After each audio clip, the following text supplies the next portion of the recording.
गोटे गाँव बिरंची नामक जड़े वृद्ध व्यक्ति थिले। तांको पाखरे एक अति पुराणा कांथ घंटा थिला जहाँकि तांको पितामहंक समयरु रही आसीथिला।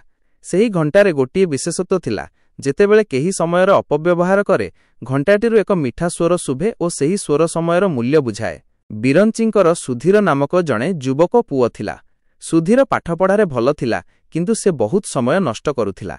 से घंटा घंटा धरी गप करे, खेले, किंतु कौनसी गुरुत्वपूर्ण काम समय करे नाही। दिने सुधीर तार परीक्षा पाई पढ़िबाकू बसिला, किंतु किछि समय पढ़िबा परे ताकू निद लागिला।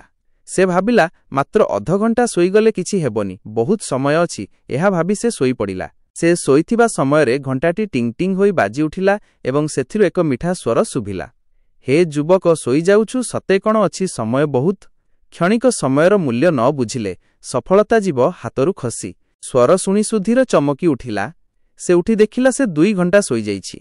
तार गुरुत्वपूर्ण समय नष्ट होई जाइछि। से दौड़ी जाई बापांकु सबु कथा कहिला। वृद्ध बिरंची कहिले, पुओ, एई घंटा तते सत कथा सुनाइछि। समय होउछि बहि जाउथिबा नदीर पानी परी, थरे चालीगले आउ फेरे नाही। जदि आजिर समय को ठीक भावरे व्यवहार न करिबु तेबे काली तते अनुताप करिबाकू पड़िबो। सुधीर सेही दिनठारु निजर अलसुआ स्वभाव छाड़ीदेला एवं प्रति मुहूर्त को कामरे लगाइला। समयर सदुपयोग करी से परीक्षारे भल कला एवं जीवनरे जणे सफल व्यक्ति होई पारिला। शिक्षा, समय हेउछि मूल्यवान संपद। एहाकू अपचय कर नाही। आजिर काम काली पाई रखिले सफलता मिले नाही। एकदा गोटिए राज्ୟରେ विक्रम नामक जणे अलसुआ युवक थिला। से सबु काम को आसंता काली पाई घुंचाई देउथिला। से भाबुथिला, समय तो बहुत अछि, आजि काहींकी कष्ट करिवि। दिने राज्ୟରେ एक विराट बन्या आसिला। राजा घोषणा कले जे जे सबुठारु शीघ्र बन्या क्षतिग्रस्त लोकंकु साहाय्य करिवो ताकु विपुल पुरस्कार मिलिवो। विक्रम ए घोषणा शुणी खुशी हेला। से भाबिला, मु काली सकाळु जाई साहाय्य आरंभ करिवि, किंतु तार अलसुआ स्वभाव जोगु से दिनसारा विश्राम नेला।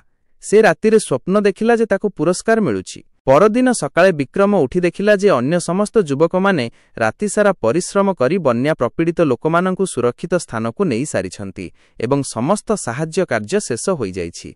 साहाय्य करिथिबा युवक माने राजांकठारु पुरस्कार ग्रहण करुथिले। विक्रमर आखि खोलिगला। से निजर अलसुआमी पाई बहुत दुखित हेला। से बुझी पारिला जे जेउ काम जेउ समयरे करिबा कथा ताहा सेही समयरे न कले केवल पश्चाताप ही मिलिथाए। समय काहाकू अपेक्षा करे नाही। शिक्षा, समय हेउछि अमूल्य। समयर सठिक विनियोग करिबा उचित, नचेत परे अनुताप करिबाकू पड़िथाए। एही